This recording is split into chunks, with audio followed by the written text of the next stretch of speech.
नमस्ते दोस्तों, मैं ईश्वर ज्योति आज की एक विशेष स्पेशल सेशन लेकर आई हूँ। आइए ध्यान से सुन लेते हैं। आज बड़ा ही पवित्र दिन है। 2 तिथियां साथ में हैं, चतुर्दशी तिथि और त्रयोदशी तिथि। पहले फिर चतुर्दशी तिथि। आज शनि प्रदोष व्रत है। हर महीने की त्रयोदशी तिथि को प्रदोष व्रत किया जाता है। प्रदोष व्रत में भी प्रदोष काल का बड़ा महत्व है।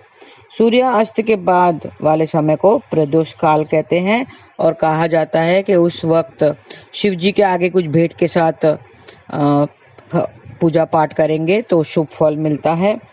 प्रदोष काल के समय भगवान शंकर की पूजा का विधान है, तो आज व्रत रखिए, पूजा कीजिए। और आज शिव जी के व्रत और पूजन से सुख मिलता है, सुख की प्राप्ति होती है। शनिवार के दिन के कारण आज शनि प्रदोष व्रत है। आज शिव जी के साथ साथ शनिदेव की भी बड़ा ही महत्व है, तो शनिदेव की भी पूजा आराधना करें। और आज की खास बात वैकुंठ चतुर्दशी भी है। आज कार्तिक शुक्ल पक्ष की उदया तिथि त्रयोदशी है। आज शाम 5:23 के बाद चतुर्दशी तिथि लग जाएगी, तो दोनों तिथियां हैं। तो प्रदोष काल व्रत भी है और वैकुंठ चतुर्दशी व्रत भी है, जो कल भी होगा, क्योंकि उदया तिथि चतुर्दशी कल होगी। उसके बारे में विस्तार से मैं बता रही हूँ। कार्तिक शुक्ल पक्ष की चतुर्दशी को वैकुंठ चतुर्दशी मनाई जाती है। आज वैकुंठ चतुर्दशी का व्रत किया जाएगा। आज भगवान शिव और विष्णु जी की भी विधिवत पूजा होती है। तो आज तीनों देवों की पूजा होगी, भगवान शिव की पूजा, विष्णु जी की पूजा और शनिदेव की भी पूजा होगी। तो आज बड़ा ही खास दिन है। तो आइए हम वैकुंठ चतुर्दशी के बारे में कुछ जान लेते हैं। वैकुंठ चतुर्दशी 25 नवंबर और 26 नवंबर दोनों दिन मनाई जाएगी और इस दिन भगवान विष्णु और शिव जी दोनों की समान रूप से पूजा होती है। मान्यता है कि इस दिन भगवान विष्णु के परम धाम का द्वार खुला रहता है और इस दिन पूजा करने से मनुष्य को वैकुंठ लोक की प्राप्ति होती है। आइए जानते हैं कि इसका व्रत का महत्व और शुभ मुहूर्त क्या है। वैकुंठ चतुर्दशी हर कार्तिक मास की शुक्ल चतुर्दशी को मनाई जाती है। इस दिन भगवान शिव की पूजा के साथ साथ भगवान विष्णु की भी पूजा का विधान है। इस साल वैकुंठ चतुर्दशी 2 दिन आइए 25 नवंबर यानी कि आज और कल भी मनाई जाएगी। इस दिन माता पार्वती को भी जौ के आटे की रोटी बनाकर माँ पार्वती को भोग लगाया जाता है और लड्डुओं का भी भोग लगता है और प्रसाद में वो रोटी खाई जाती है। देवी पुराण में लिखा है कि इस दिन माँ पार्वती को जौ की रोटी का भोग लगाने से आपके घर में सुख शांति की बढ़ोतरी होगी और सुख धन संपत्ति भी बढ़ती है। वैकुंठ चतुर्दशी की पूजा की विधि जान लेते हैं। वैकुंठ चतुर्दशी कार्तिक शुक्ल पक्ष की चतुर्दशी को कहते हैं। मान्यता है कि इस दिन भगवान शिव के साथ श्री हरि की पूजा करने से आपको वैकुंठ लोक की प्राप्ति होती है और इस लोक में भी सभी कष्ट दूर हो जाते हैं। वैकुंठ चतुर्दशी का व्रत 25 नवंबर को रखा जाएगा और 26 को भी रखा जाएगा, क्योंकि उदया तिथि चतुर्दशी 26 को है। शिव पुराण में वैकुंठ चतुर्दशी के बारे में बताया गया है कि इस दिन भगवान विष्णु ने काशी जाकर भगवान शिव की पूजा की थी और उसकी पूजा के लिए 1000 कमल एकत्रित किए थे। श्री हरि ने एक कमल कम पाया तो उन्होंने अपने कमल रूपी नेत्रों को शिव जी के चरणों में अर्पित कर दिया था। इस घटना के बाद भगवान शिव ने हरि को गले लगा लिया और इस प्रकार यह दिन हरि और हर भोले को कहते हैं, मेरे शिव को कहते हैं, और हरि कृष्ण को कहते हैं। हरि और हर के मिलन का गवाह बना। तब से इस दिन वैकुंठ चतुर्दशी की पूजा होती है। हिंदू पंचांग के अनुसार वैकुंठ चतुर्दशी तिथि का आरंभ 25 नवंबर को शाम को 5:22 पर होगा और 26 नवंबर दोपहर के 3:53 पर समापन होगा। वैकुंठ चतुर्दशी में भगवान विष्णु की पूजा रात को निश्चित काल में की जाती है। इसके लिए वैकुंठ चतुर्दशी का त्योहार 25 नवंबर को मनाया जाएगा। इसमें पूजा का शुभ मुहूर्त निश्चित काल में रात को 11:40 से 12:35 तक है। इसकी पूजा विधि क्या है? वैकुंठ चतुर्दशी के दिन सुबह जल्दी उठकर स्नान करें और भगवान विष्णु और शिव जी का ध्यान करते हुए व्रत करने का संकल्प लें। पूजा पाठ करें और मंदिर में घी का दीपक जलाकर रखें। ऐसी मान्यता है कि एक दिन भगवान शिव को बजरी तुलसी का भोग लगाया जाता है। महामृत्युंजय मंत्र का 108 बार जाप करें और विष्णु सहस्त्र नाम का पाठ करें और गजेंद्र मोक्ष का पाठ भी किया जाता है, जिसकी कथा मैं आपको बताने जा रही हूँ। तो आज व्रत करें, आज भी कर सकते हैं, कल भी कर सकते हैं, 2 दिन मिली है क्योंकि उद्या तिथि चतुर्दशी कल है, तो इसके लिए कल भी यह व्रत किया जाएगा। और अभी जान लेते हैं कि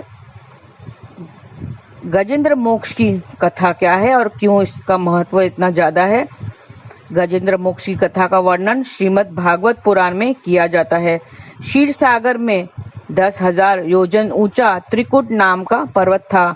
उस पर्वत के घोर जंगल में बहुत सी हथिनियां के साथ एक गजेंद्र हाथी निवास करता था। वह सभी हाथियों का सरदार था। एक दिन वह उसी पर्वत पर अपनी हथिनियों के साथ बड़ी बड़ी झाड़ियों और पेड़ों को रौंदता हुआ घूम रहा था। उसके पीछे पीछे हाथियों के छोटे छोटे बच्चे तथा हथिनियां घूम रही थी। बड़े जोर की धूप के कारण उसे तथा उसकी साथियों को प्यास लगी। तब वह अपने समूह के साथ पास के सरोवर से पानी पीने के लिए उसकी प्यास बुझाने लगा। प्यास बुझाने के बाद वे सभी साथियों के साथ जल स्नान कर जल क्रीड़ा करने लगा। उसी समय एक बलवान मगरमच्छ ने उस गजराज के पैर को मुंह में दबोचकर पानी के अंदर खींचने लगा। गजेंद्र ने अपनी पूरी शक्ति लगाकर अपने आप को छुड़ाने की कोशिश की, लेकिन सफल नहीं हो पाया। गजेंद्र के साथ आए हुए हाथी के बच्चे और हथिनियों ने भी काफी जोर लगाया, लेकिन सफल न हो सके। तब गजेंद्र ने अपने आप को मौत के निकट पाया और कई उपाय शेष नहीं रह गया।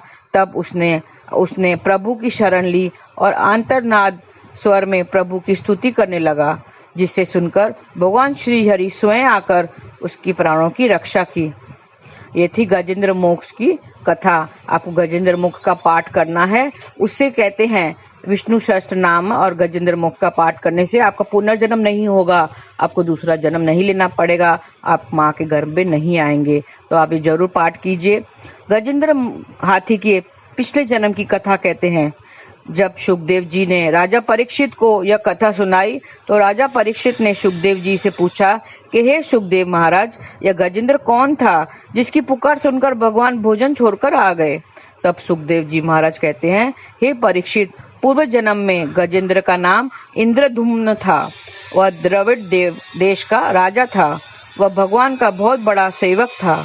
उसने अपना राजपाट छोड़कर मलय पर्वत पर रहते हुए जटाएं बढ़ाकर तपस्वी के वेश में भगवान की आराधना किया करता था। एक दिन वहां से अगस्त्य मुनि अपने शिष्यों के साथ गुजरे और उन्होंने राजा को एकाग्रस्त होकर उपासना करते हुए देखा।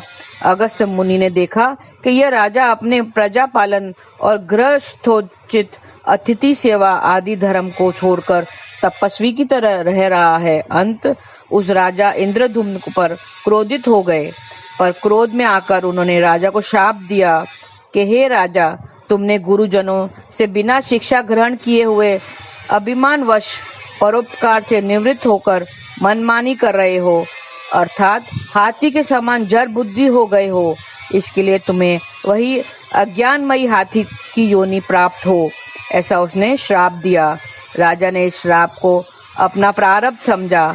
इसके बाद दूसरे जन्म में उसे आत्मा की विस्मृति करा देने वाली हाथी की योनि प्राप्त हुई, परंतु भगवान की आराधना के प्रभाव से हाथी होने पर भी उन्हें भगवान की स्मृति हो गई। भगवान श्री हरि ने इस प्रकार गजेंद्र का उद्धार करके उसे अपने लोक में जगह दी। आइए अभी उग्रा जो मगरमच्छ है उसकी पुनर्जन्म की कथा कहते हैं। गजेंद्र को जिस ग्राह मतलब मगरमच्छ ने पकड़ा था, वह पूर्व जन्म में हुहू नाम का श्रेष्ठ गंधर्व था। एक बार देवल ऋषि जलाशय में स्नान कर रहे थे। उसी जलाशय में यह हुहू नाम का गंधर्व ने चुपचाप अंदर जाकर ऋषि के पैर पकड़ लिए और मगर मगर कहकर चिल्लाने लगा। इससे क्रोधित होकर देवल ऋषि ने श्राप देकर हुहु को श्राप देते हुए कहा कि हे हुहु गंधर्व, तुझे लाज नहीं आती? तुझे संत महात्मा का आदर करने चाहिए, लेकिन तू मजाक कर रहा है, मेरा मजाक उड़ा रहा है और मगर की तरह आकर मेरा पैर पकड़ता है। अरे दुष्ट, अगर तुझे मगर बनने का इतना ही शौक है तो तुझे मगर की योनि प्राप्त होगी। शाप मिलते ही वह गंधर्व ऋषि से क्षमा याचना करने लगा। तब ऋषि ने कहा, तू मगर की योनि में जरूर जन्म लेगा, मगर तेरा उद्धार भगवान के हाथों होगा। इसी ग्रह रूपी हुहु गंधर्व का उद्धार भगवान श्री हरि ने की गजेंद्र की रक्षा करते हुए किया। तो ये थी गजेंद्र मोक्ष की कथा का महात्मा, जिसमें गजेंद्र हाथी और जो मगरमच्छ ग्रह ने जिसका उसका पैर पकड़ लिया था, उसके पुनर्जन्म की भी कथा मैंने बताई। आप जरूर गजेंद्र मोक्ष का पाठ पढ़ें और अपने पूर्व जन्म में वापस अगले जन्म में वापस नहीं आने का आप ये पाले फल पाले। तो आप बाकी के दिनों में आप विष्णु सहस्त्र नाम, आज जो वैकुंठ चतुर्दशी है उसमें आप विष्णु सहस्त्र नाम का पाठ जरूर करें और ये गजेंद्र मोक्ष का पाठ जरूर करें और नाम जाप करते रहिए। हरे कृष्णा कृष्ण कृष्ण हरे हरे, हरे राम राम राम हरे हरे। आज का ये विशेष सेशन मैं यहीं समाप्त करती हूँ। धन्यवाद। आपका दिन शुभ रहे। हरे कृष्णा।